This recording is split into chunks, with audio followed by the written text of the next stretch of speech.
Now that we have come out of hiding, why would we live again in the tombs we had made out of our souls? And the sundered bodies that we've reassembled with prayers and consolations? What would their torn parts be other than flesh?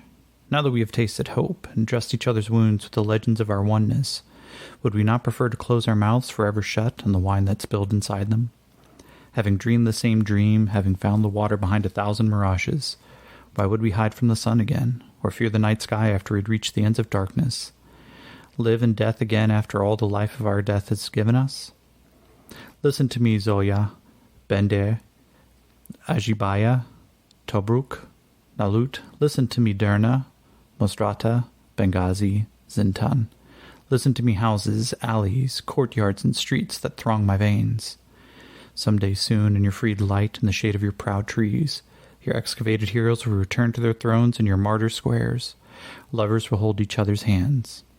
I need not look far to imagine the nerves dying, rejecting the life that blood sent them. I need not look deep into my past to seek 1,000 hopeless vistas, but now that I have tasted hope, I have fallen into the brace of my own rugged innocence. How long were my ancient days? I no longer care to count. I no longer care to measure. How bitter was the bread of bitterness? I no longer care to recall. Now that we have tasted hope, this hard-earned crust, we would sooner die than seek any other taste of life, any other way of being human. That is Now That We Have Tasted Hope by Khaled Matawa. A pretty perfect summation of what we're dealing with the Juicer Army of Liberation. And as we come back, Yakim and, wow, I gotta check my own notes some days, but as now Keef and Yakim are standing on the outside, up in a old tower with a radar dish that allows them to, not a radar dish, I'm sorry, a radio antenna that allows them to keep a good view over their quarry that Yakim has been sent out to find. The coalition states and an assembled a heavy assault recon crew have been spotted. Yakim managed to get a hold of the JAL, and realizing, of course, that I need to retcon, it's the JAL. I had been forgetting, I guess, by not reading the book as much as I should have over the past few years. But as Yakim and the JAL start the communication, radio contact goes back, and he finds that his mission has been updated directly from Julian. He's now aware that the mission is to stay and report, as there is a Juicer strike force on the way. It's going to take them several days to get here, and towards the end of their last day here, or their second to last day, the coalition is on the move. So we will start here. All the threads are already updated. Our current chaos factor is at 6. So the first thing we're going to do as we start off, let's get our lucky fate dice going. All right. So first things first. Let's establish what the scene's going to look like. And we're going to roll against the chaos factor of 6. That's a 2. All right, so with a 2, we are... What are we doing? With an even, it's an interrupt scene.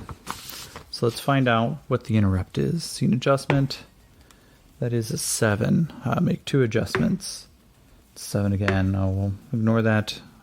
2, add a character. 4, increase in activity. Okay. So we're going to add a character, and we're going to increase the activity. Now, given kind of what's going on here, I actually think we're going to roll on the character list to find what is the character that is added. I'm not going to roll a new one right now. So we need to get a D8. That is a 4. We're going to the second. Now it's a D10. Well, that makes sense. Okay.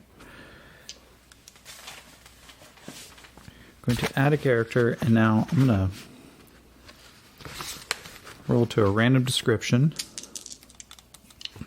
I'm actually going to go to a particular page here because I have an idea, something that I figured has been happening, but we're going to try it anyway. 62, that is overcome, and 22, overcome emotion. Okay. And now I'm going to ask a fake question. Keep it secret just in case. I think this is pretty likely, but is the character I think going to join about to join? 75 or below. 26. It's not a exceptional yes, but it is a yes. So, and I'm going to ask another question in my head, but you'll hear about it soon enough. Is this person doing what I suspect they are doing? Again, this is now likely. 95, no. Not an exceptional no, but it is a no. Okay. So, okay, I have an idea here. Is this person actually just reporting? 19, exceptional, yes. Oh no, just a yes.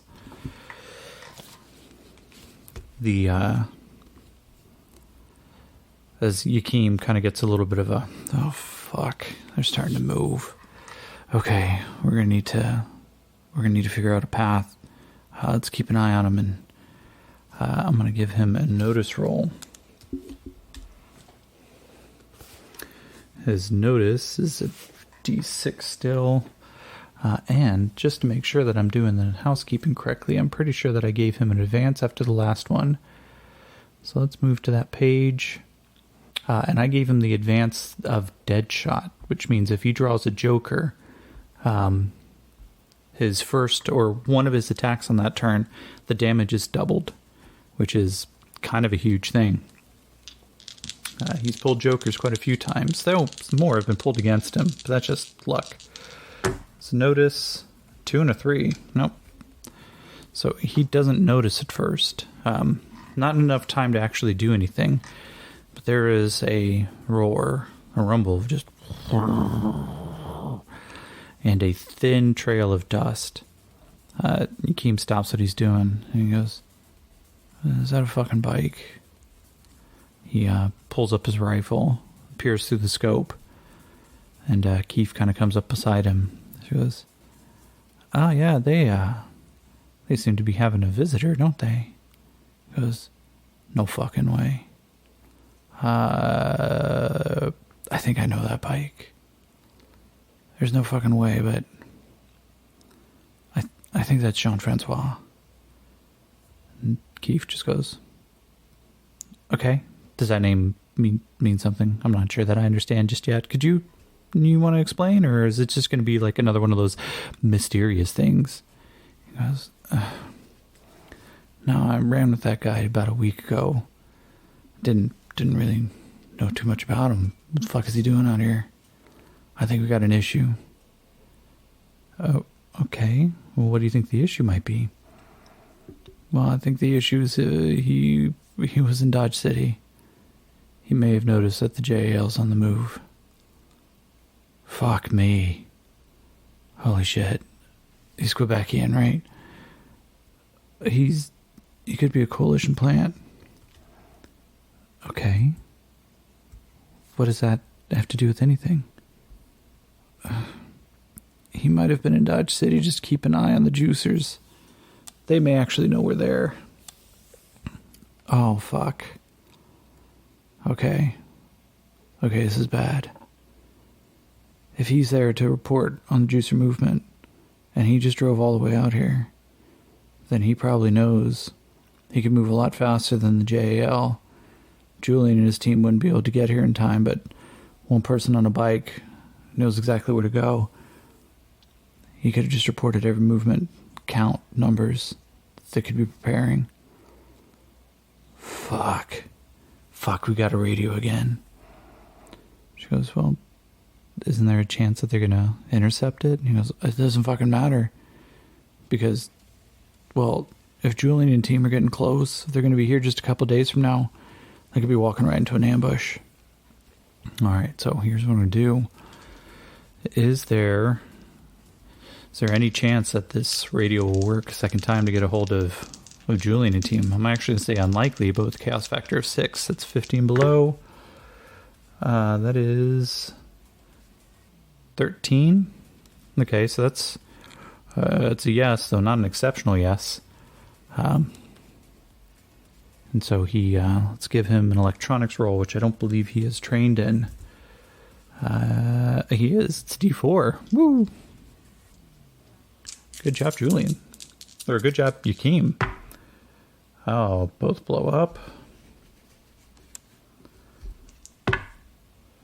That blows up again. 8, 9. So, very quickly, Yakim starts patching in.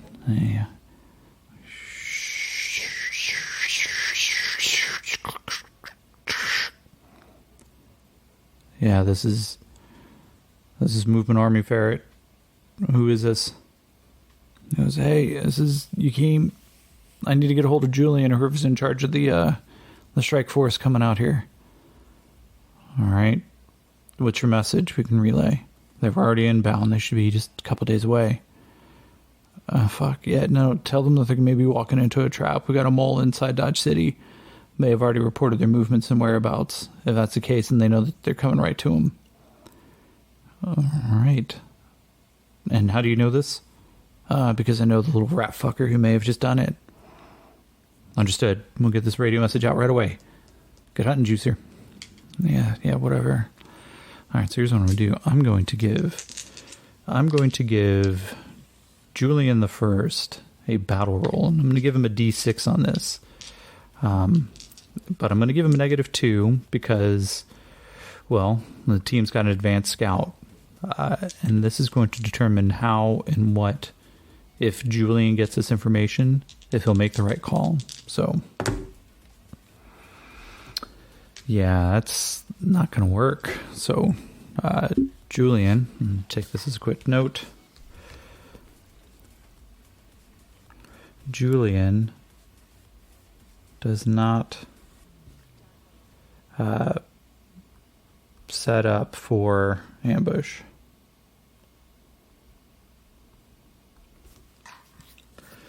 So Yakim just kind of... Yakim, of course, doesn't know this.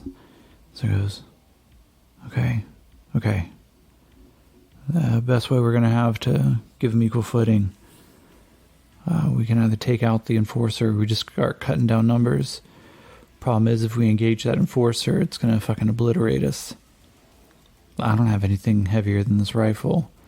Might be able to take some pot shots at it, get its attention, maybe even put a couple dings into it, but by the time it finishes its first rocket salvo, there's just going to be nothing left but a fucking crater. Fuck. And he looks over and he goes, alright, well, you've been a fucking mistress of surprises. Tell me you got something. Let's see. She has flaming sword and some frag grenades that she had jury-rigged into a 2 laser pistols, a flaming sword, and 2 frag grenades. So she just kind of I feasibly could. I could, but yeah, that's not going to be that great. I mean, a couple grenades, your gun's probably going to do more. Okay, here's what we can do.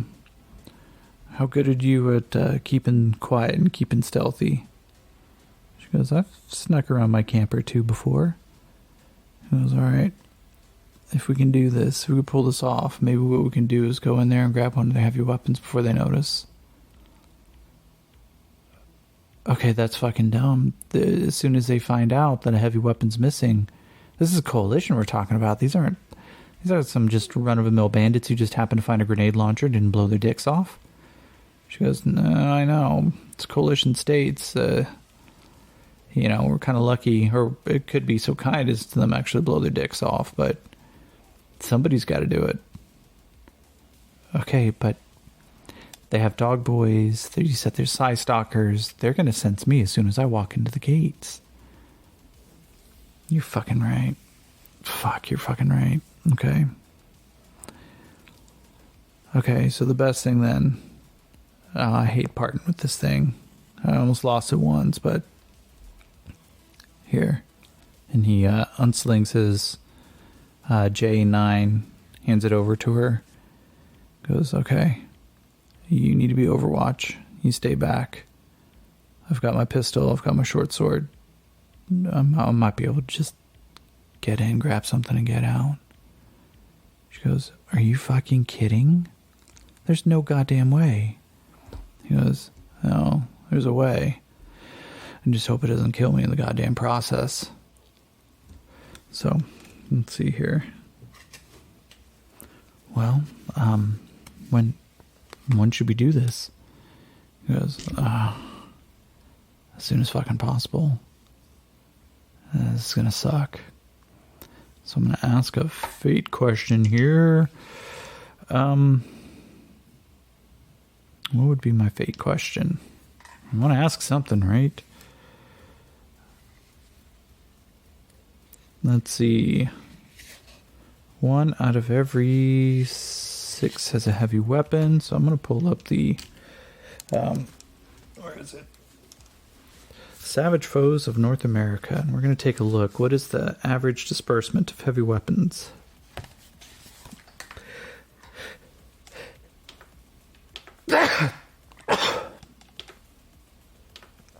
Sorry about that. Just took a minute to flip to the right page. No, it doesn't say.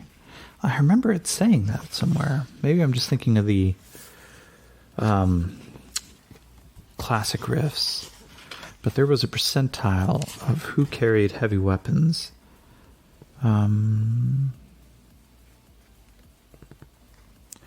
So we'll see here. We will say it's going to be 1 in 10, and we've got exactly 10 grunts, so at least one of them's carrying a heavy weapon. Let's ask the fate question then. Is it the CR1 rocket launcher? 84, it is not. So I'm going to say then it is the C27 plasma cannon. A wonderfully deadly weapon designed to fire bursts of high impact, incredibly hot plasma bolts. It does mega damage, it burns as it catches on fire, but it's relatively short range of 20, 40, 80. It does 3d12 plus 3 damage. Rate of fire of 1, no armor piercing, 10 shots. However, the fact that it can do such high levels of mega damage and catch things on fire, that would be particularly brutal against a bunch of juicers. So we'll write that down real quick. That 1 CS carries a plasma rifle. So, shit. All right. So a plasma rifle against a giant fucking robot with no extra armor piercing. That might suck a little bit, but you know what? He took out a Samus with a grenade, so it counts for something. I don't have one of those printed out, so I will just make do. Okay, so that scene, we're going to close that scene out. I'm going to move the chaos factor up because the complete lack and the fact that Jean-Francois might be in there. Now, we will test the scene before we ask the next question. It's a 3, which means not an interrupt, but a slight alteration. What is that alteration? Let's go to the scene adjustment table. Remove a character. Okay, which character are we removing? Alright, 3 to 4. It's not a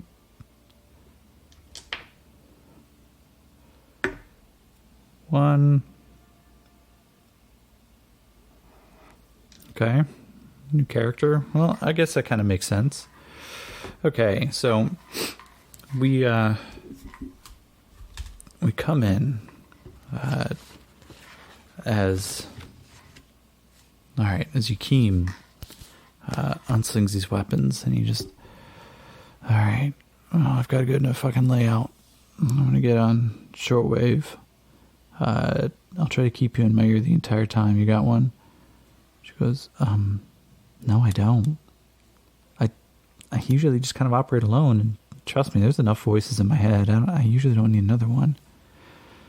I don't have a spare, so, okay.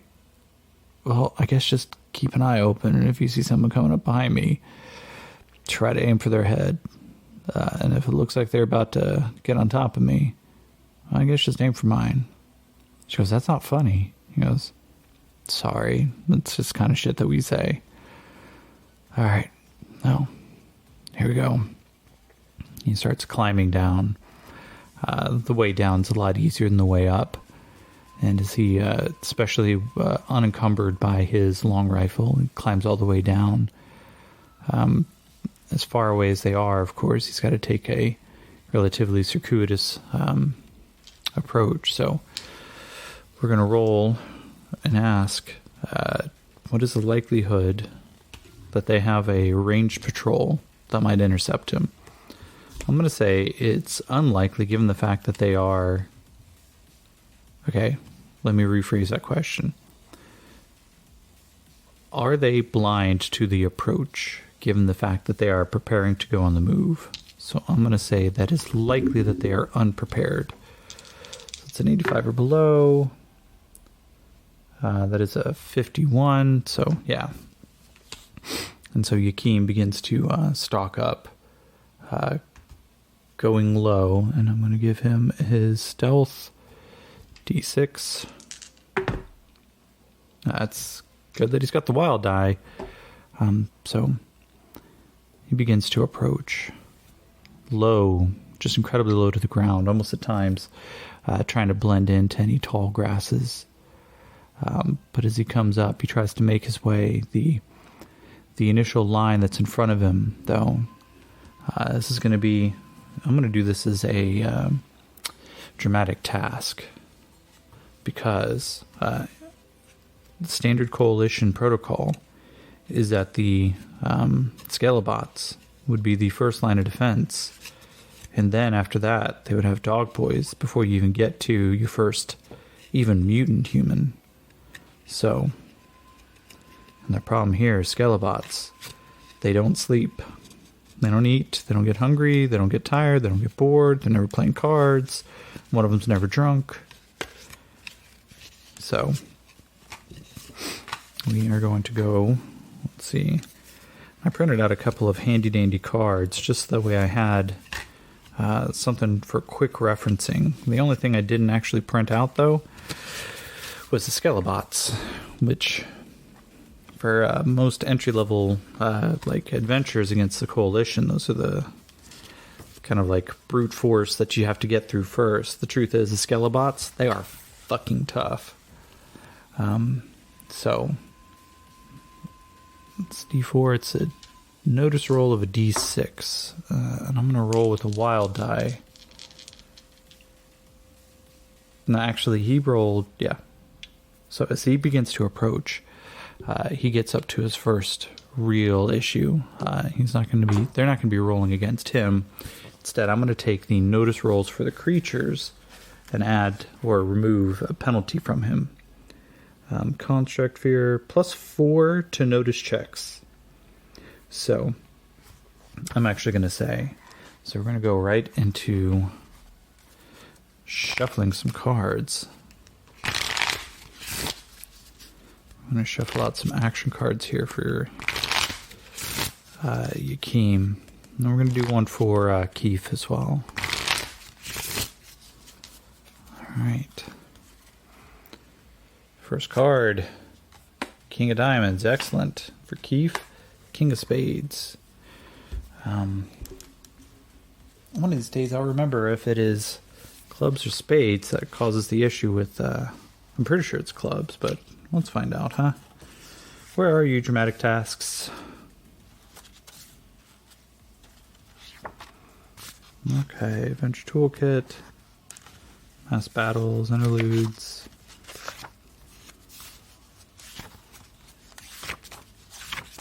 Chases, which are always fun, though Kind of got his ass kicked the first couple of times that he did those. Oh, why do I not have this bookmarked? Okay. Complications. If it's a club, yep, that's a spade. We are good. But, so, we're going to start. I'm going to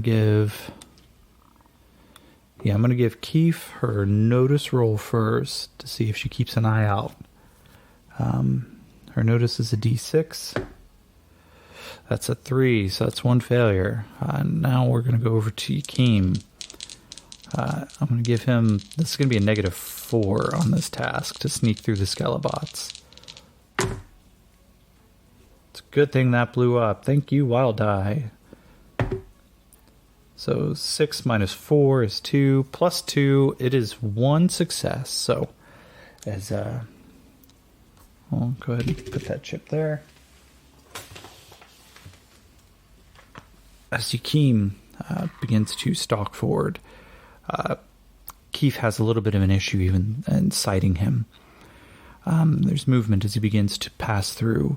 Some of the Skelebots turn as though they are tracking something, but then quickly dissipate. 2 of them go back onto a pre-programmed patrol, but 16 of them is a lot. But Yakeem suddenly reappears on the far side. He moves forward with the stealth. So we're going to need some more successes than that very, very soon.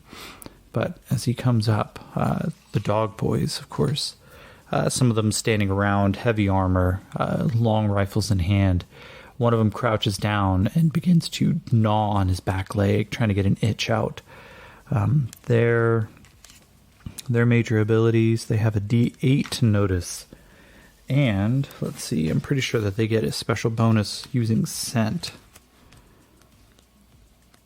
Coalition. Dog Boy Soldiers, they get +2 on notice and survival checks where smell or sound come into play. So, of course, this is now going to be a -2 to Yakeem's stealth roll. We're going to start with Keefe's notice roll. Blows up. 12. 15 minus 2. Okay. Well, that is 15 minus 2 divided by 4. It wouldn't be 4, it's 3. So it's 3 successes. That definitely helps. We're now at 4 successes total for it. Yakeem, though, goes for his... I need to...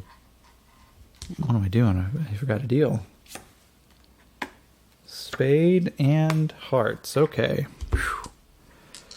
Now Yakeem's going to try his stealth roll again. This is a -2 instead of a -4. Please be lucky.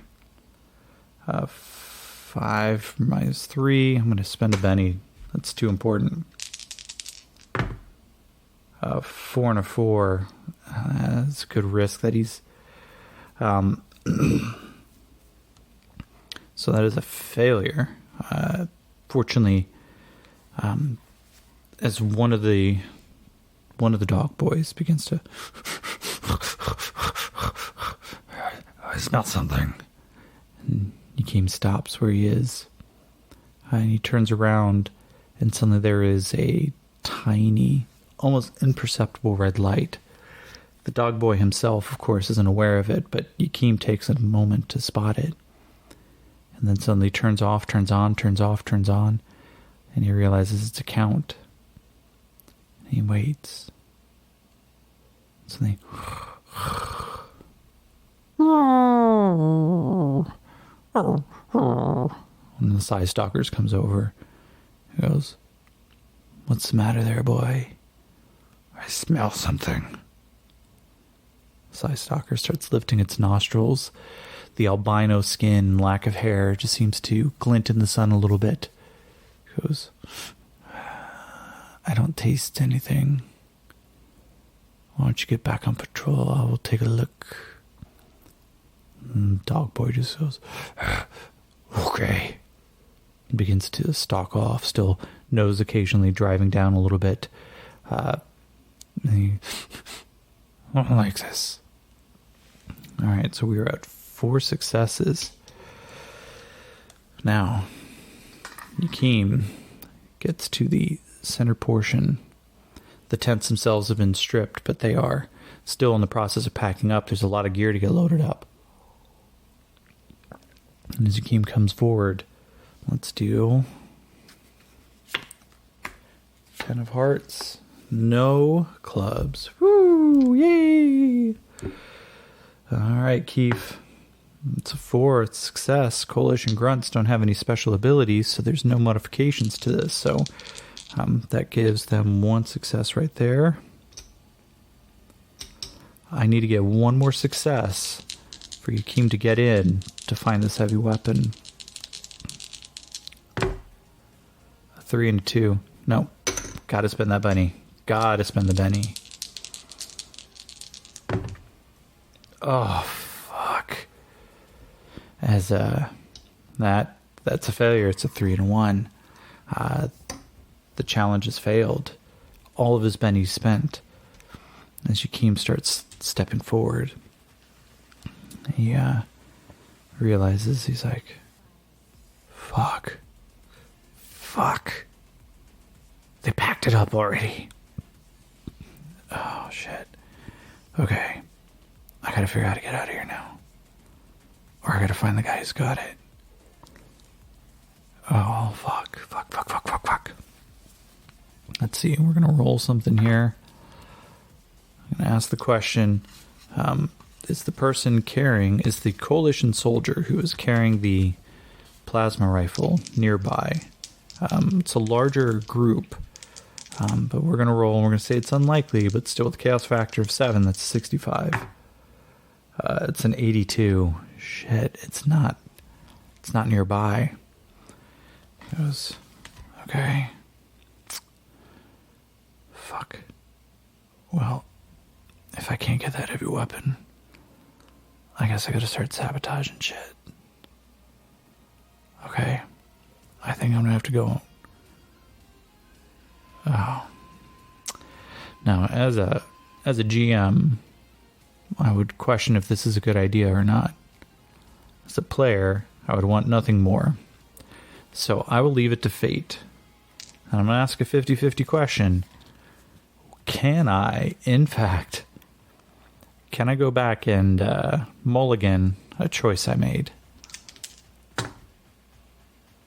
79. 50-50? Nope. All right. And this is the Savage portion of Savage Worlds. Because what I forgot is, of course, I could have used burn die.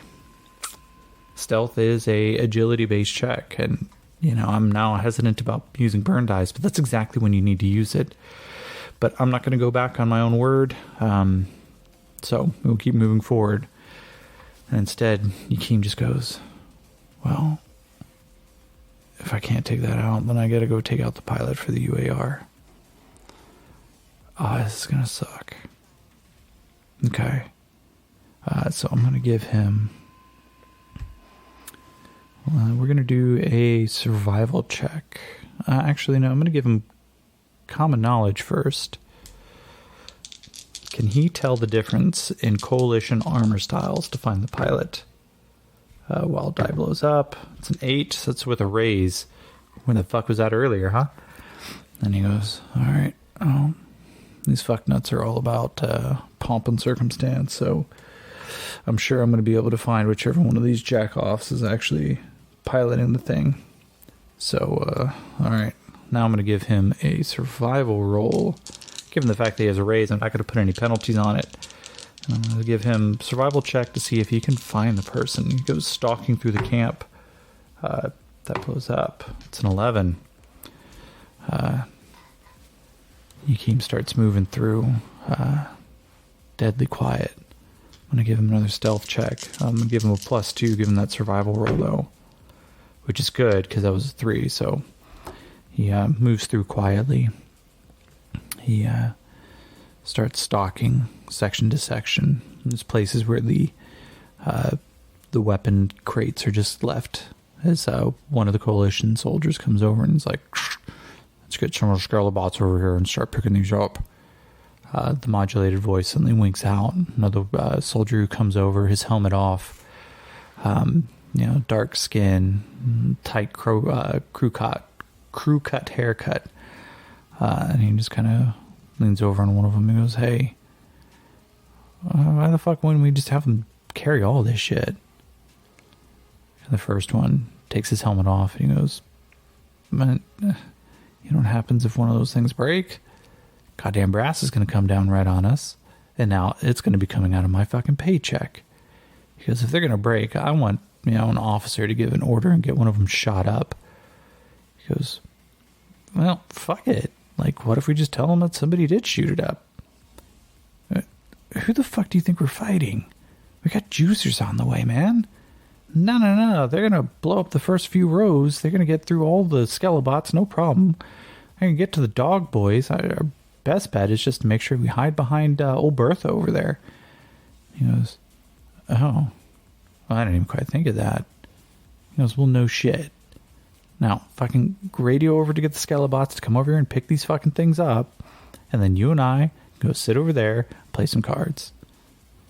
"All right." And Yakeem stalks around the other side. Yeah, looks over and there's a couple sitting over on a couple of crates. Not much more than like maybe 20 yards from the power down UAR Enforcer.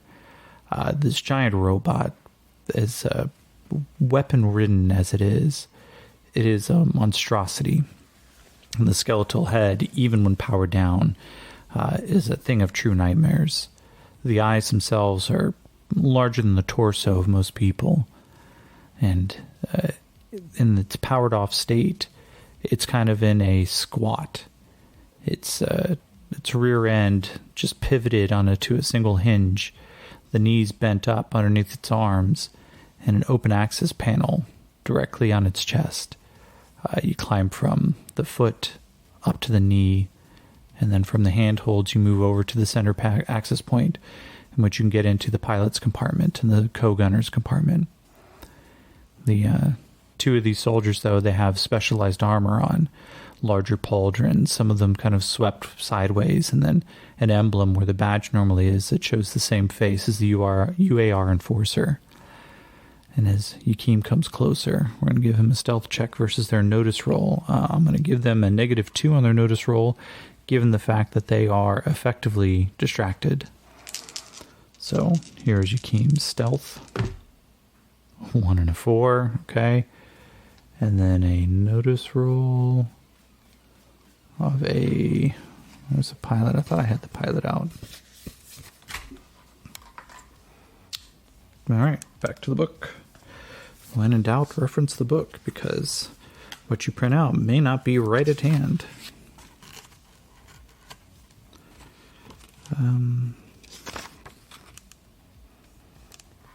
Military Junior. Who normally pilots these things?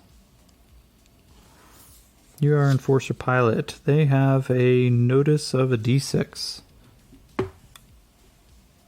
Yakeem, you are a lucky fuck. They rolled a 5, but given their -2 from being distracted, they are actually at a 3 versus his 4. So Yakeem, I'm going to say he gets the drop on him if he wants it. He comes up, and as he gets his first approach, he looks, the ion pistol itself actually makes a little bit of a noise. But the other thing that he knows too is that, really, unless you are very, very careful, melee weapons, the idea of a dagger, a knife, or something in the dark being the silent way to take somebody out, that's not true. People have a tendency of screaming when they're getting stabbed. Now, this is not a normal weapon. What Yakeem's got in his hand right now is a vibro short sword. Absolutely brutal weapon, as we've seen. And he is going to very quietly draw it from its sheath. His finger waiting to press the power button. He knows that as soon as he turns it on, there's just a faint sound, faint enough that somebody might pick it up. He's going to approach, and we're going to draw some initiative, and it's going to be him versus these two.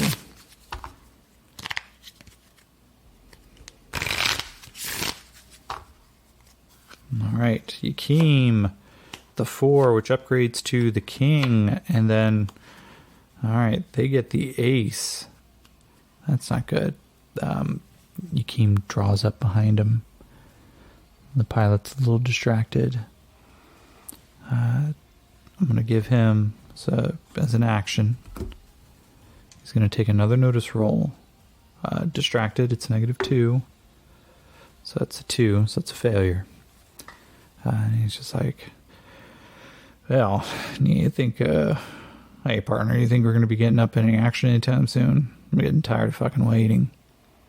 And his co-pilot just goes, don't ask for it so quickly. No, don't you know, of course, that, these are juices that are coming up here.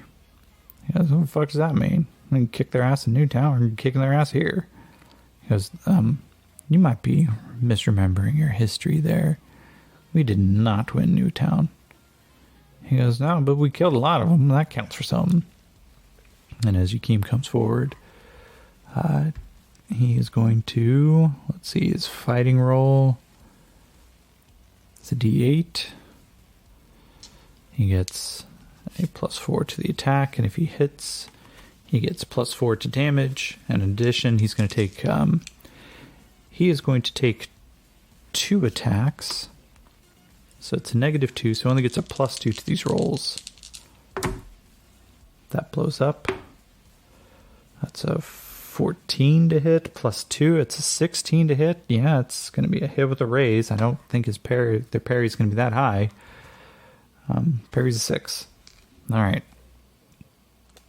So attack number 1. That is a D8 plus his strength, which is a D10. +4 for the getting the drop. And 10 armor piercing, which is enough to just completely ignore his armor. So he's got a toughness of 8. All right, so let's see. 9, 17, 21. He steps in at just the right moment. Yakeem, well, let's roll. Let's just go ahead and get all these rolls out. So the other one's a fighting roll. That blows up. It's a 15 to hit. Let's see, D8 plus D10. 15, 19. Yeah. Yakeem stalks forward. And he lashes out quickly. He recognizes that he's got to be able to take them both down very, very fast. As the blade comes out, he puts it up, holds it just where he's expecting this guy's going to sit, and flicks the button just as he begins to push forward. The Vibro short sword slips in, cutting through the ceramic and steel that make up this Coalition Dead Boy armor. It slices just between the 3rd and 4th vertebrae on the left-hand side, and the Vibro short sword immediately bursts this guy's heart. He just and drops forward. As the pilot turns, he looks over as Yakeem is already swinging the sword directly towards his head. It cuts through diagonally from chin up through the ear, and the two pieces slide off with still an expression of just pure shock. Yakeem stops, the blood already beginning to burn off of the Vibro short sword, wreath sheaths, and then looks up at this UAR enforcer. Starts looking around. I'm going to give him a notice roll. That's a 5. I'm going to ask a fate question. We're going to give it unlikely, given the fact that he just succeeded his... given the fact that he just succeeded his notice check, we're going to ask the unlikely question, which is still a 65 or below. Did anyone notice? So here we want to roll high for Yakeem's benefit. A 97. So exceptional no. Not only did nobody notice, we're going to say that actually right now they were tucked away. the Enforcer themselves blocking vision to the rest of the camp. Damn, that is some fucking lucky shit. And Yakeem managed to take them both out without a single soul noticing. 2 dead pilots. Yakeem quickly begins to go through some of their gear, and each one of them has 2 frag grenades. And he thinks, he goes, I might be able to do something about this. Is this a good idea or a bad idea? Well, fuck it. There's only one way to find out. And he grabs all 4 grenades. I'm going to give him... What would this be? Normally, throwing grenades is an athletics check. I'm going to give him a repair roll to see if he can jury rig up effectively a timed bomb of these things to put into the Enforcer, just to make sure it is completely out of commission. It's a 3 and a 3. Let's go to a fate question then. Does Yakeem make a frag grenade bomb that is going to blow up either way too soon or way too late? Given the fact that he failed, I'm going to call this one likely. Just an 85. 75, yeah. Nope. Yakeem, of course, just barely getting into the repairing cars phase, decides, of course, that he's going to fuck around to try to find out if he can actually build a frag grenade time bomb. And he doesn't quite know what he's doing. Of course he doesn't, right? He's used grenades, he's thrown grenades, but jury rigging something like this is something totally different. So he just kind of starts putting them in, starts linking up a little bit of wire to the small, there's just a tiny sliver of a place where you can slip some copper wiring in. And as he goes to jump out, he goes, all right, well, that should... The frag grenades go off. Let's see, each frag grenade is 5d6. It's mega damage, but what I'm going to say here is one grenade is 5d6. We'll just add on a d6 worth of damage for each additional one, because it's actually kind of how it would work. So 5, 6, 7, 8d6. To the pit o' dice.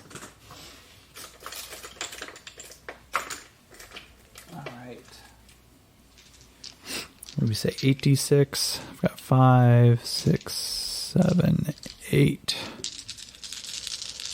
Rattle, rattle, rattle for me, babies. All right. So, math is hard. So we've got 2 die exploding. So we'll do those. That becomes 10, 14, 17, 19... 22. 22 is 27. 27 plus 5 is 33. 33 points of fragmentation explosive damage. It rips through, and let's take a look at the stats for this coalition. Toughness of 46.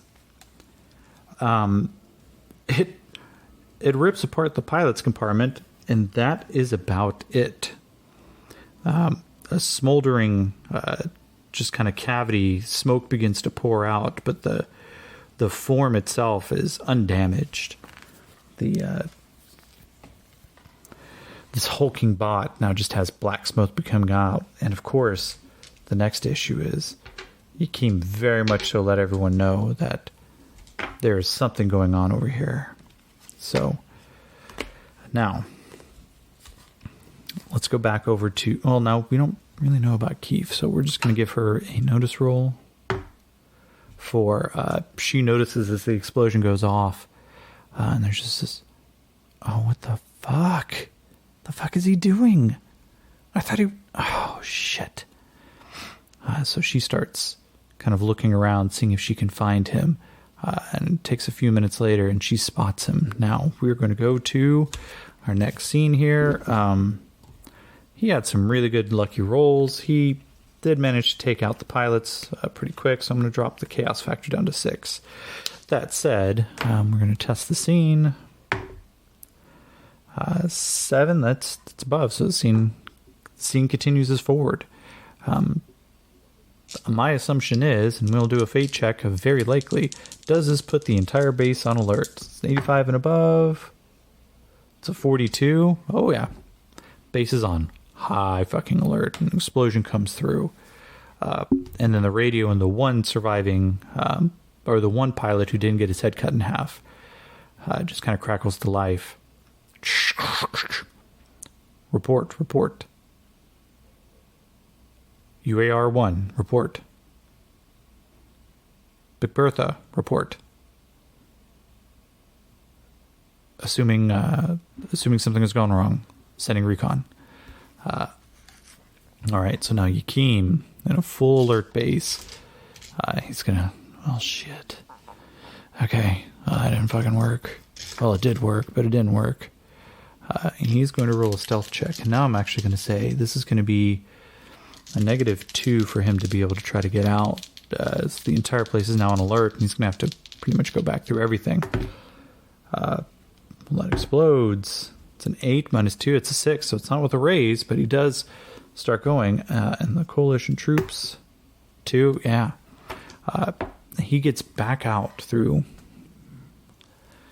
the initial wave as the soldiers who are closest begin to burst forward, trying to find out what's going on. And we're going to go back into a new dramatic task. Upgrades for him. So it's Queen of Spades.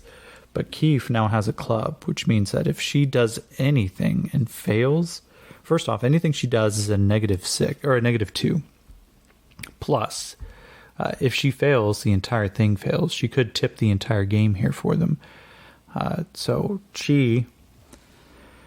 Fuck. Okay, this is bad. Keefe just kind of pulls the rifle out. She begins scanning around. She sees one of them getting a little close. And I'm going to say she pulls the trigger. So this is a D10 -2. And let's say given range, I think it'd be another -2. So it's a -4 on a D10 roll for shooting. Is that a 6? Shit. Oh no, it's a 9. Okay. Whew. So 9 minus 4 is a 5. She opens and fires, and suddenly one of the troops starts running forward, starts glancing around, and then suddenly just drops dead. A cinder-sized hole burned through his chest. Yakeem, so that counts as one success for her. So we've got 2, but Yakeem now has to get back through the dog boys, and so this is a -2 roll with another -2. No bennies left. This doesn't look well. Oh, that blows up again. 6, 7. It's a 4, or it's a 3. He needs a 4, so I'm going to throw in a burn die. So that's another 4, so it's an 8 total. So that's with a raise. His heightened senses suddenly kick on. Oh, I'm going to draw cards. Why do I forget to draw cards? Okay, another one drew a club. And as Yakeem suddenly feels that kick, just, oh yeah. And as he crouches down, he keeps the pistol in his hand, but suddenly the dog boys burst through in the other direction. One of them lifts his snout, and the Psy Stalker slaps him in the head and just, keep going. The dogs themselves keep bounding forward, each one of them running through, but now there's the Skelebots to get through. So let's draw the next card. It's a 3, which upgrades to an ace. Very good. And the Jack, no clubs. Excellent. I didn't give Keefe her roll. She's going to try to shoot another one. It's an 8. That's with a raise. So we are now just 2 successes away from getting out of this. But this is at a -4. So here is the stealth roll from Yakeem. A 3 and a 4. No. So that's a 0. I'm going to throw the burn die on and just hope. Come on, 5 or 6. What did I need? -4 brings it down. He rolled a 4 on his burn die. That's 1 success. Okay. There is just this pulse in his body. He can feel it. Even the Skelebots are moving slowly. Everybody else seems like they're moving like molasses, and he is just moving at the speed of light. It's such a high feeling he has. He steps forward. One of them begins to lift its foot. Before it even puts it down, he's another 6 yards away from it. One of them starts blinking as though the sensors are kicking on, but before they know it, he has just run straight past him, faster than anybody we've seen in our lifetimes. Usain Bolt has nothing on a juicer at the full kick. Seeing these Skelebots, though, we're going to give Keith another shot. She needs to get 1 success here, and they will succeed the entire thing. That's a 4, so good job, Keith. Woo! Earning that pay that you didn't get. The Skelebot, as its sensor panel begins to just go nuts, suddenly it turns its head, and then there is just, right where the sensors are blinking, right in the middle center chest, there's just a hole. It begins to spark before the body just, and it dies standing up. Yakeem is halfway back to the radio tower before the juice finally begins to wear down. He kind of sags for a little bit and just, okay, fuck. And he looks up at the radar tower, or the radio tower, and just like, all right, well, I think it's time for us to get the fuck out of here. Begins to climb up, in a little bit of a panic, and meets Keith on her way down, all of their gear on her back. He goes, oh, good girl. All right, come on. Let's get the fuck out of here. She goes, oh, no shit. And so let's go ahead and count off these numbers. There's now 2 fewer grunts.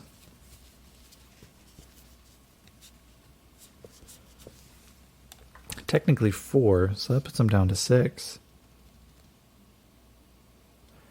And only 15 Skelebots.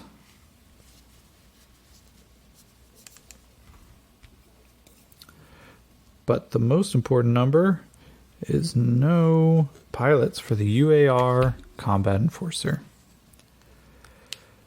Okay, that was a little bit of that was kind of intense. All right, but they had control over that the entire time. I don't feel like they were out of control, so the chaos factor is going to go down to 5.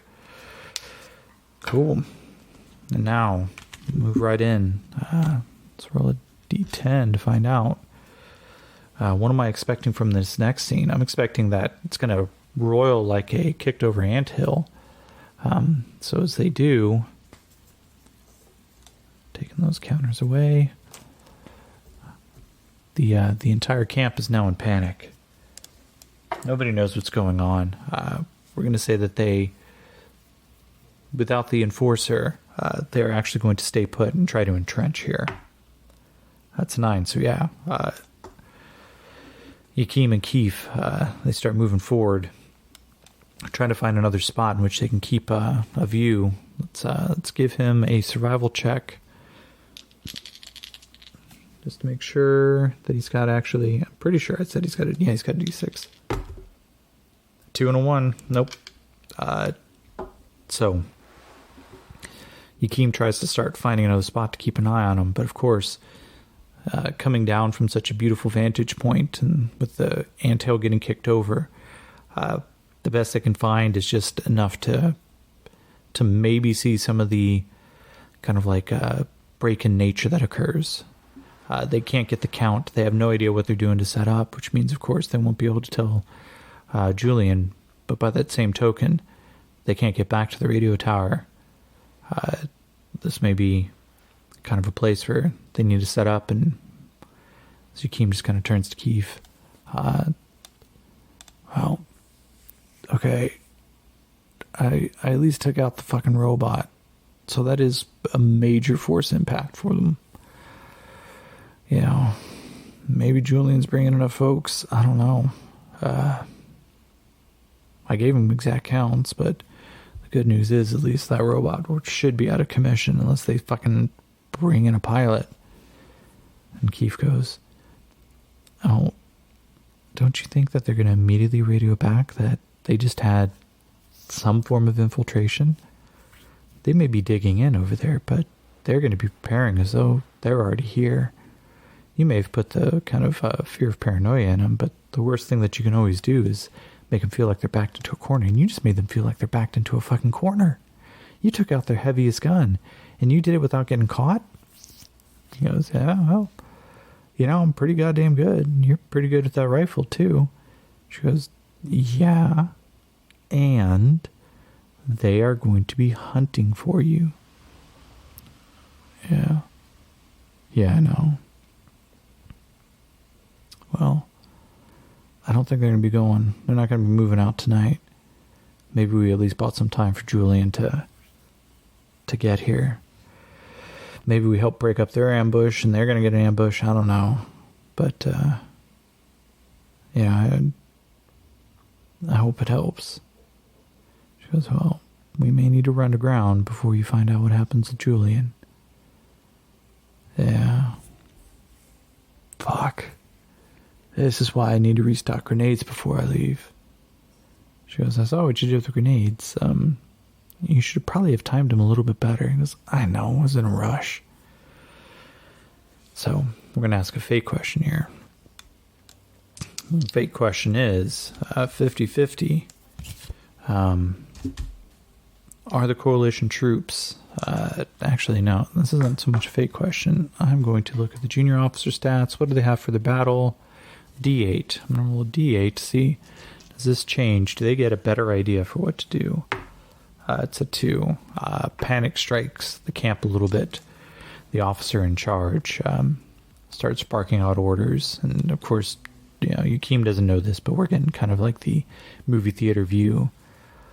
He's walking around... the close-cropped blonde hair and the new dead boy armor kind of mark him aside as an obvious junior officer. He goes, I want to know exactly what the fuck happened. Oh, we don't know. We had indications there may have been somebody who got through the... No fucking shit, somebody got through the breach. No. What I need to know is, do we have somebody in the camp that is already doing this? Do we have a traitor? Where is he? He's still here. Well, actually, let's ask the fake question. 50-50, is John Francois still there? 21. Yeah, he's still here. He goes, bring me the Quebecy. The Quebecian. Sorry. I kind of trailed off there. Realized it didn't sound quite right. Bring me the Quebecian. Yeah, sure. And they come back and... What is the matter here? You let somebody come in, yeah, and they fucking butchered your men, and you're going to be blaming me? I have been loyal CS for this entire time. I do not care what my government does. He goes, I know, but you've been contaminated with them. You've been living out there, high on the hog, coalition credits coming into your pocket every month. So tell me, would you have done this? How would you have done this? Because, do I look like the type that would have butchered 2 of your men so quickly? And so we're going to give Jean-Francois here, let's give him a persuasion of a D10 roll. That is an 8 versus a spirit of D8. Nope. The officer just kind of looks him up and down and goes, so you're telling me that you didn't have anything to do with this? Jean-Francois, I don't know what the fuck you're talking about. You get some of your men butchered, yeah? You have a ghost in your midst, you come and blame it on me? He goes, no, I gave you the information you were looking for. I told you that the juices would be on their way. I think if anything, you still owe me. Goes, fine, go back to your fucking tent. Jean-Francois goes, go back to your tent. And then stalks off. Let's see. No, that's a fake question. That's not a... I can't think of the skill that would actually allow me to roll that. So we're just going to ask a fake question instead. Is the JAL that much closer? We're going to say it's likely. It's 65, 59. Yeah. Yakeem just kind of... if I'm going to guess, they're probably still a day out. But, you know, I haven't seen or heard them move on. No, neither have I. Do you want to try to get closer? I'm going to ask this as a fake question too. Will Yakeem try to actually get closer to scout this group out? I'm going to say it's a 50-50 because I don't know. 81. He goes, no, I've done enough damage. I need to just stay back, right? Stay out of the way. Hopefully, you know, once we know that Julian's got his forces here, maybe we jump in. Yeah, no, I think that would be a good idea. So, we are going to ask the last fake question before this happens. Julian, being less than a day away, is he actually bringing a force that would be comparable? I don't know, it's 50-50. Julian's kind of an arrogant guy. He may think he can get away with fewer folks, but, you know, this is a fucking coalition army, and they had a UAR, though they're not aware that it's down. So I'm going to say 50-50. Julian's actually bringing enough force to be at least an equal force multiplier. 21. Yeah, he is bringing enough. So we are going to start a mass battle here. Mass battles have a very fascinating rule. So we are going to say that they... let's get to the mass battle section. Because I haven't actually run one of these, but, you know, I've read the rules more than a couple times. I am theoretically capable of reading about physics, but I may not be a theoretical physicist. Gear, rules, optional rules. No, we want mass combat.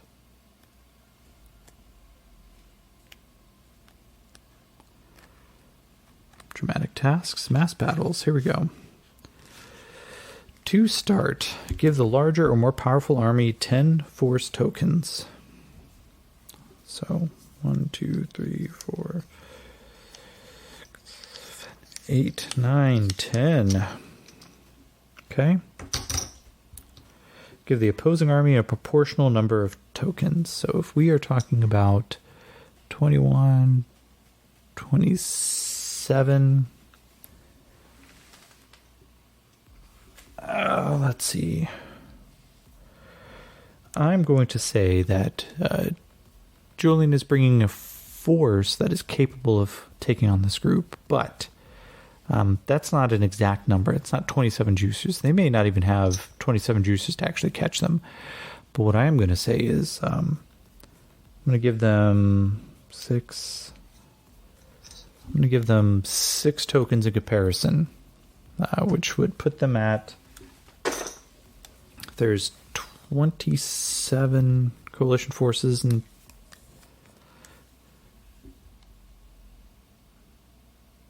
so each token represents 2.7. 2.7 times 6 is 12.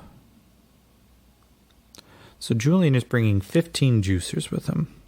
Now, he's anticipating that they're going to have a little bit of a hard fight. But what that also means to Julian is, well, 15 juicers, but they may be coming, you know, maybe a combination of Titan juicers. Maybe they're using some Hyperion juicers who are particularly adept at using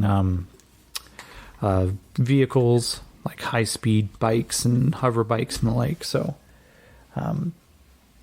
we're going to say that they are going to gain a force bonus that makes up, which means that they get a +4 for each point of advantage.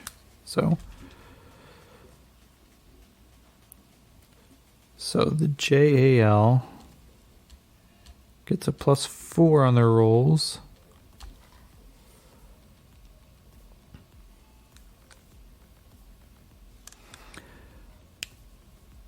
But oh no, that's for the force bonus. I'm doing that wrong. Tactical bonus. I'm going to give the JAL +2, but the coalition gets a +4 4 due to the numbers.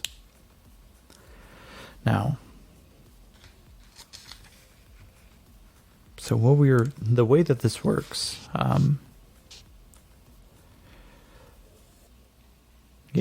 okay. So, Yakeem, he's going to act as kind of a part of the character in the mass battle here. He is going to roll a support roll on one of his skills to try to help Julian out during this combat. The junior officer has a D8 in battle. And Julian, we said, has a D6. So, knowing this, of course, Yakeem is going to try to roll some support. In the first round of this fight, as it starts coming up, there's a screeching noise as a couple of high-speed hover bikes begin coming into view. Advanced scouts that fly over the coalition states. Yakeem takes that automatically as being, well, Julian's never one for the element of surprise, but, when your body speeds up faster than anyone else's, fuck does surprise mean? He's about to hit him. And so he goes, well, now's the time. Keith looks over and goes, why the fuck am I in this with you again? He goes, why? Because I think you're kind of addicted to the danger. She goes, well, I'm the crazy one, but you're fucking nuts. So, Yakeem is going to... his fighting is a D8, his shooting is a D10, so I'm going to let him do a support roll with his shooting. So each success is going to grant an additional +1 to Julian. So that's 5, so gets a +1. So that's going to give him +3 to this roll for just this turn. But Yakeem takes a bump and bruise, so he takes 1 point of fatigue.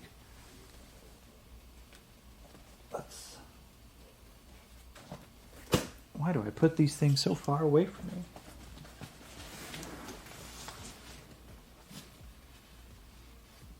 Wounded. Shaken. Nope. Fatigued.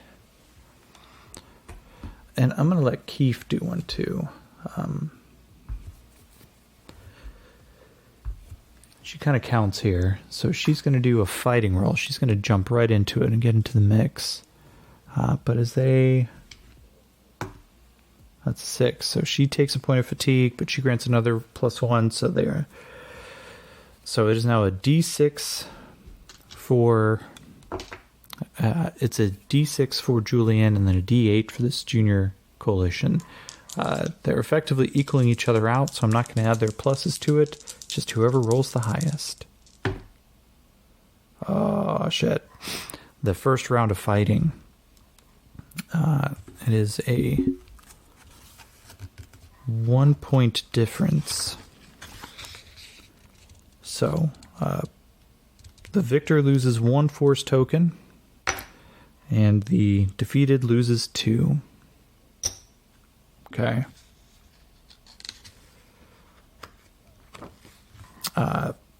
The first round of fighting is brutal. The juices come bounding in. A couple of them with heavy weapons and just begin to try to spray as quick as they can. The first row of some of the Skelelots goes down pretty quickly, but they begin to return fire, knocking some of the flyers out of the sky as Yakeem starts trying to pick off and snipe as many as he can. It's an exhausting fight. Yakeem finds himself reloading one of his E-clips pretty quickly, and then keeps firing again and again, trying to pull that trigger as fast as he can, try to take down as many as they can. But after 12 hours, or I wouldn't even say 12 hours, let's say first combat, the first real fight kicks on, and then they find themselves forced into a retreat 2 hours later. Yakeem, not quite sure, tries to come in, just, oh, fuck. Okay, well, we need to keep going.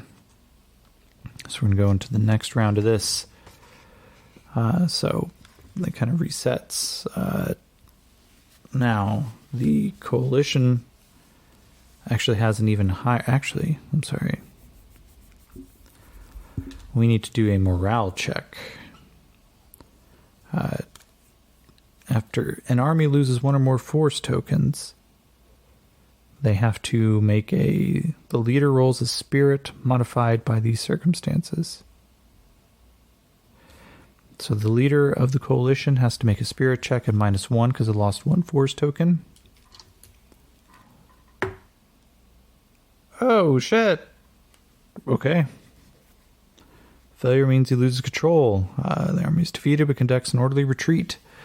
Let's give Julian, I'm going to say he's got a D8 as well. He lost 2 tokens. Okay. How can they both retreat? Well, they both retreat. Both groups begin to fall back. Yakeem catches up pretty quickly. Let's actually ask the question. I thought I actually asked this last time. I'm going to say that I don't believe that Julian would actually join this particular fight. But, the soldier that he sent along in his place comes up and goes, "Hey, man, are you Yakeem?" "Yeah, hey, I don't think we've ever met." He goes, "Oh, no. But, Julian speaks really highly of you." He goes, "Oh, yeah? Well, what's your name there, son?" And let's find the right dice. A 19. Del 86. Del time. He goes, "Oh, hey, you can call me Del time." He goes, "Is that like a code name or something?" He goes, "Yeah, we could say that." "All right, well, Del time, what the fuck's going on?" He goes, "We were expecting that the UAR enforcers can be up and online, which is really good that it wasn't, but holy shit, they, Scalabots, they started picking us apart right away. We had to fall back. We had to go find another spot to, maybe regroup and come back at them again." And he goes, you blooded their nose a little bit. Taking out the enforcer was a good sign, but a real issue here is you're going to have to get your folks together, man. Fucking tell them to sack up." He goes, "Oh, okay. Well, I'm going to say he's going to roll a battle check."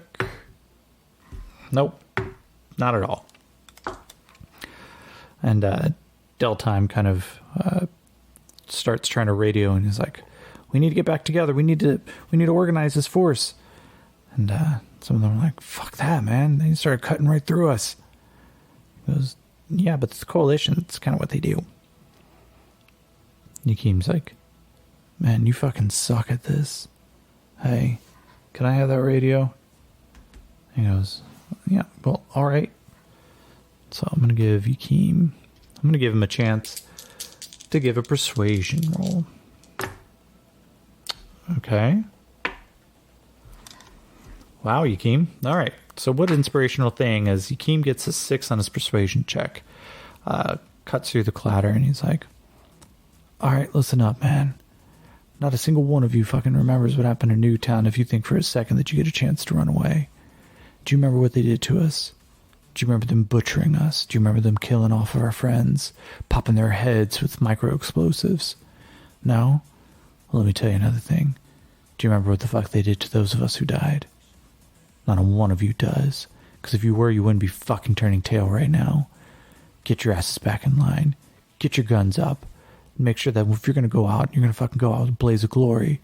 Leave a crater, sons. Don't even think about stopping this time." And, kind of hands the radio back, and he goes, "Man, what the fuck? I thought you were a juicer." He goes, "Well, it was kind of recent. I haven't even gone through the full conversion yet. I'm still waiting for it to kick in." "So you fucking kidding me? You're freshly juiced."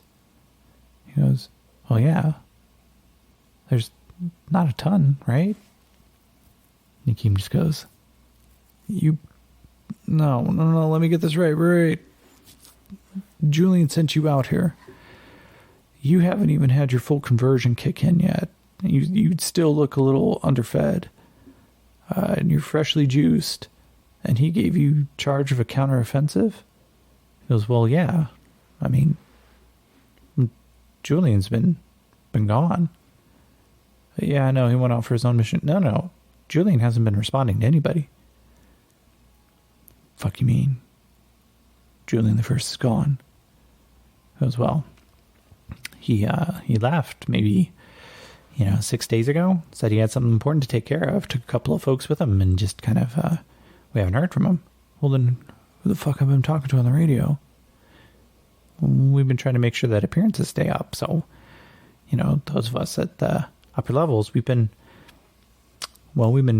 trying to interpret Julian. We got to get back. Okay. Look, we got to turn this back. We got to turn this group back. We got to get the fucking coalition off our asses. Then when we get back, we got to go find fucking Julian. Well, yeah, okay. That makes sense. Are you going to lead the battle? No, man, he picked you for a reason.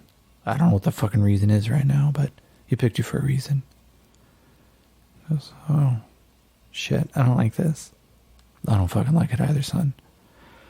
All right, so we are going to raise the chaos factor up to a 6, as that did not turn out perfectly well. In addition, I had figured that this might become part of the story.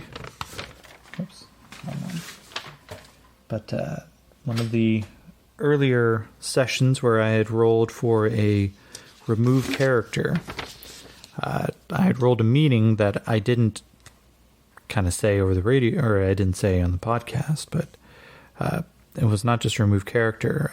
When I rolled the meanings for it, it was remove leadership. So what I interpret that to mean, which I had written on here, was Julian is missing. And I didn't know when that was going to actually come up on the thread. So as we come back around, I'm going to go with the chaos roll. That's cocked. The chaos factor of 6. It's an 8. Okay, so it's a scene as expected. Now the question is, what is the scene that's expected? I assume that Yakim is going to rally for a counteroffensive, trying to get this group to move forward and at least knock the coalition states back even further before he tries to go back to Dodge City. It's 17, so yeah. Excuse me.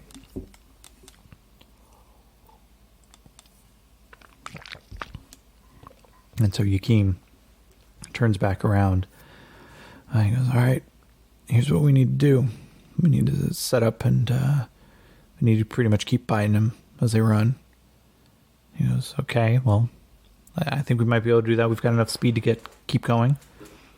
And so we're going to read, just to make sure that I understand how the mass combat rules work in this kind of situation. Setting rules. Boop, boop, boop, boop.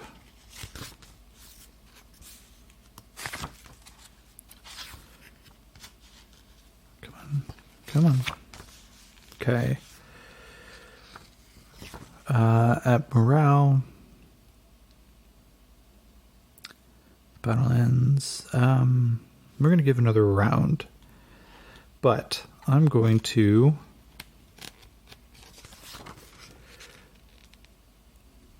let's roll. I'm going to give it's a 3, so I'm going to say he loses 2 points. So the coalition officer in charge here, with some of his troops losing heart, some of them scatter. Some of the coalition troops themselves, as viciously loyal as they are, in the process, though, one of the Psy Stalkers and one of the dog boys just kind of disappear. Maybe they ran off. Maybe they just gave up. Maybe they were trampled underfoot. It reduces the force just a little bit. In addition, I would say just because of the counts, it means that a couple of the Skelebats damaged in the route or defects that occurred, which is why they didn't fight nearly as well. 4, 5, 6, 7. 7 versus 4. So the coalition still has a +3 on its roll just from count alone. But given the tactical advantage now, I'm going to give the JAL, I'm going to equal them out and say it's a +3. So it's enough now that they are going to be straight rolls. Okay. Now, with the -1, given the fact that he is now suffering from bumps and bruises, and it's the same day, they try to get back into the fight as quickly as possible. And so, Yakeem, I'm going to give him, this is at a -1, his shooting. It's a 4 and a 2. I'm going to throw some juice onto that. So that's a 4, so it's an 8 total -1. It's a shame that it's not a raise, but this gives a +1 to the commander. And then Keefe is going to give hers. It's a 9, so it's a +2. So it's an additional, so he's going to get a +6. So it's a +6 versus a +3. So it's an 8 total versus a 6. So they lose 2. The juicers lose 1. 1, 2, 3, 4, 5 total. So 7 minus, what did I say? 2, 3, 4, 5. They lost 5. So it's a 2 versus. Okay. The juicers hold strong. Something about Yakeem's words kind of keep them together. Actually, let's see. That was with a raise, so one of the cool things, sorry that I'm just kind of speaking a little incoherently, I do that from time to time. Keefe had a roll with a raise, which means she emerges unharmed and rolls on the battle effects. So I want to give her a chance just to see what roll that she would get. Battle effects is 2d6. She rolled a 1 and a 5, so it's a 6 total. Valor, the warrior support adds +2 to the commander's battle roll as usual. Okay, so no real thing, but that flaming sword, she is kind of leading these juicers who are shocked to see a non-juicer, fighting so well. But in addition to that, they recognize the fact that she is a crazy. And there's this moment of like, all right, no, I can get behind this. She starts using some telekinetics to like shove Skelebots out of the way. So it's a +2, but now the coalition states, some of them actually, it's made up mostly. I'm actually going to say that right now, they're recognizing that they can't retreat, which means we're going to go into the next round of this mass combat. There's only a 2 chip difference between the coalition states and the juicers, which means that the coalition only gets a +2 to their rolls. And JL still has its +3 for the tactical advantage. Though Yakeem now has 2 points of fatigue on him. Let's see here. Does he? I'm trying to remember. I don't think they have a special ability. Biocomp. That is for emergency repairs. It's a healing roll. Super speed, super reflexes, uncanny reflexes. Does he have anything that allows him to...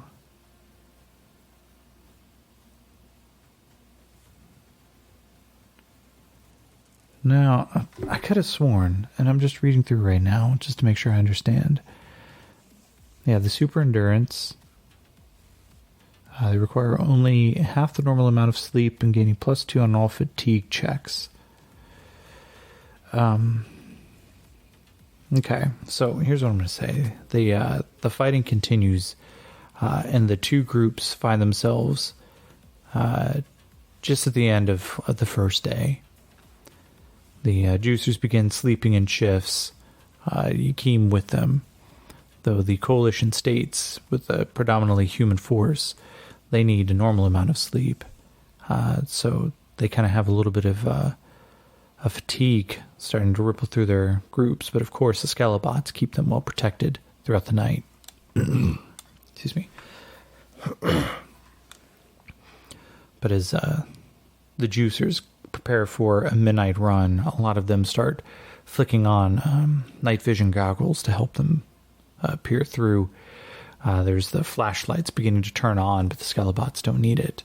So we're going to go probably what's going to be into the last round of this combat. It's going to be 1 point of fatigue, so he's still at a -1. As Yakim gets a couple hours of sleep, comes back, ready to go, and starts shooting. So that's cocked. It's a 4 -1. I'm going to give him more burn, because... Alright, so that is with a raise. So let's give him the battle effects roll and see what he comes up with. So that is 4. Terrorize. The fighter's fury terrorizes her foes. The enemy commander subtracts 2 from his spirit roll if forced to test morale this round. May choose or give. I'm actually just going to... He's not going to use the terrorize. He's actually going to give the +2 as usual to the commander this round, because he recognizes that they're still massively outnumbered. Now we're going to go over to Keef. She rolls a 7. She's not fatigued, of course, so she adds a +1. So now we go to the commander's rolls. So it is a D6 +6 versus a D8 +2. It's a 3 for the JAL, so 3 +6, that is a 9 total versus a 6. So both groups lose some of their forces, but they're on almost completely equal footing now. So we're going to go next round, though. Keef takes 1 point of fatigue. That's cocked. Come on. That is a 6. Nah, I'm going to keep burning the burn die here because... So that's 6, total 8. So that is +2 more. It's a 5. Valor gets out a +2 to his commander's roll. It's awesome. And Keef with hers is -1. That's 10. That blows up. Yep, she's going to add another battle roll. And she's going to add some battle effects to this too. 8. More Valor. Okay, so they both add +2. So that is going to give their commander a 7 to his roll. And the coalition states only have a +1. So it's a D6 +7 versus a D8 +1. Are you fucking kidding me? All right, well, that's a tie. Because he rolled a 1. The JAL rolled a 1, which, of course, with the +7 now makes it an 8. But then the coalition rolls a 7 with a +1, which makes it an 8. So both sides lose 1 force token. We are down pretty low on both sides. We're going to go, no matter what, this will be the last round, just simply because the juicers have gotten really low. They only have 1 force chip left, whereas the coalition has 2. Yakim tries to start evening the playing field. That blows up. As it's 17 total. All right, so he's going to do his plus. That is an 8 on his battle effects. Valor, it's +2. Okay. And now Keef, -1. Oof. That puts her down to a 1, so she fails. She takes a wound, but doesn't add. So she is now wounded. And as an extra, that actually means she's down. That round of fighting, she takes a bad shot from one of the Scalabots and it leaves her gasping, waiting to hopefully be found. So it's a +5 versus a +1. Okay, so it's a 9 versus a 7. Both forces effectively get wiped out. The coalition state army, though, at this point is just obliterated.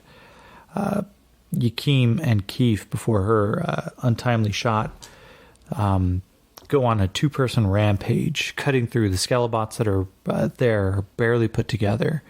Some of them look like they have been trying to repair themselves on the fly just before they start getting shot down. The dog boys come howling up just to kind of catch the outside edge of the flaming sword that Keith wields. But a Skelebot, in its last throes, takes a shot. It burns right through her leg just as one of the dog boys comes up, and he pulls his claws right down her chest. Yakim's not there in time to actually see it, but as he comes around, Keith, where the fuck are you? Fuck. Okay, gotta find her.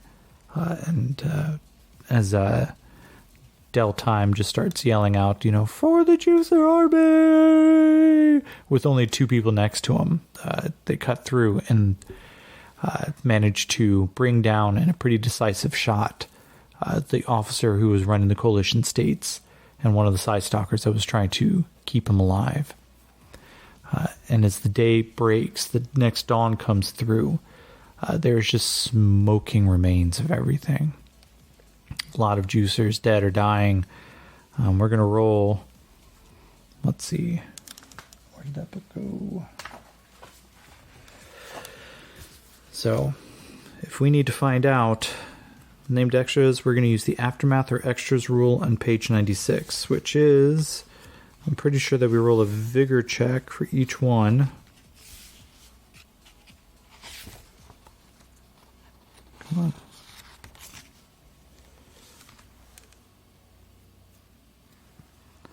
All right, so first and foremost, we're going to, it's a vigor check -1 for Keith. Her vigor is a D10.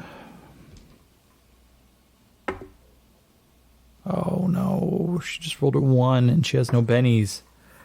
All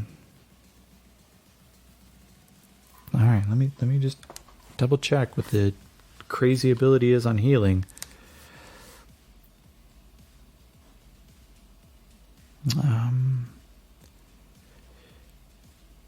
Let's see. A critical failure increases the victim's wound levels by 1. If this causes incapacitation, don't use the usual rules for taking damage. Lapses in and out of consciousness and makes a vigor roll every 12 hours. If the roll has failed, so she effectively has 2 wounds right now. That fails. Okay, Yakim. Oh no. Oh no. As Keith comes over, or as Yakim comes over, he stops what he's doing and he sees her lying there. And she's blinking in and out. The heavy shot that just seems to have taken her down, still leaving, it would have cauterized almost immediately, but it's not enough. Her body's trying to repair it, and Yakim comes down and goes, Hey, stay with me.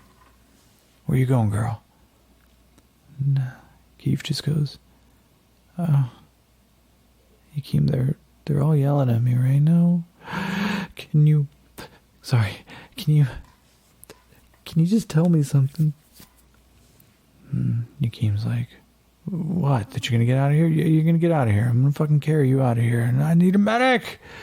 And she kind of turns. She goes, no. Can you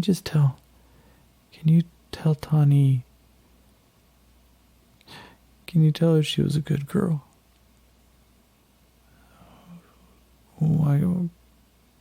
Tani's not here right now, right?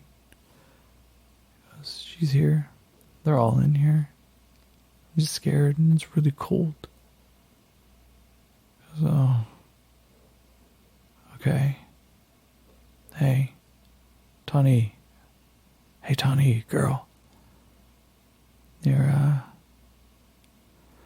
what did you always used to call me? You're bad boy. You're a rude boy. That's right. Your rude boy's right here. I ain't going anywhere. Neither are you. Hey. Tell Tawny rude boy's looking out for her. As he looks down, she's already gone. He blinks. He lets her down. Fuck me.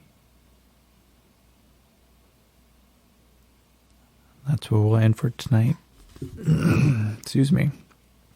That's hitting me a little bit harder than I thought it was going to. I mean, I've lost characters before, but it always sucks. So we are going to take Tawny we're going to take Tawny off of the character list.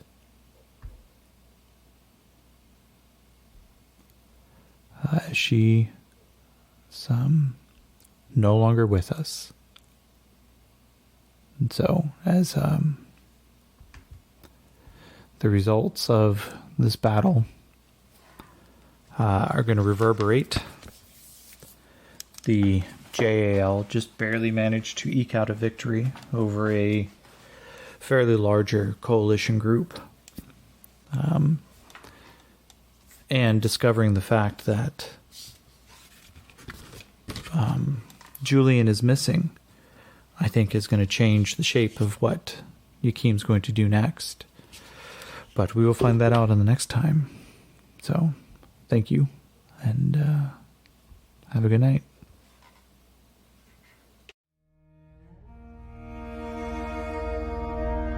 Please join us on Patreon at patreon.com/DyingSigh. Gain early access to episodes, access to our Discord, and just generally help support the show. This game references the Savage Worlds game system, available at Pinnacle Entertainment Group at www.peginc.com. It is unofficial media content permitted under the Media Network Content Agreement. This content is not managed, approved, or endorsed by Pinnacle Entertainment Group. Certain portions of the materials used are the intellectual properties of Pinnacle, and all rights are reserved. Savage Worlds, all related settings, and unique characters, locations, and characters, logos, and trademarks are copyrights of Pinnacle Entertainment Group.